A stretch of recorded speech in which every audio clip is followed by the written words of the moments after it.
Do'stlar, va'daga vafo qilib, biz bu oilani topdik.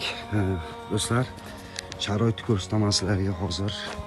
Ikkita go'daklari bilan mana shunday bir salafan tutib, shunday bir kulbaga yashab yotibdilar. Mana qaranglar. Tepada gilamlar tashalgan. Mana shu holatda yashar ekan. Opajon, assalomu alaykum, yaxshimisiz? Charchamayapsizmi? Zo'rmisiz? Bu yerda atrofda bironta qo'yni qo'shni yo'q. Qanday kun kechiryapsizlar? Ilojim yo'q akajon. Bir 6 oydan buyon shu ahvol. Suv yo'q. Mana shu o'choqqa ballalarimga suv isitib beraman. Pichina yeydi, bir 6 oylik chaqalog'im bor. Bu o'g'lingiz, ha? Ha, Samir, ha?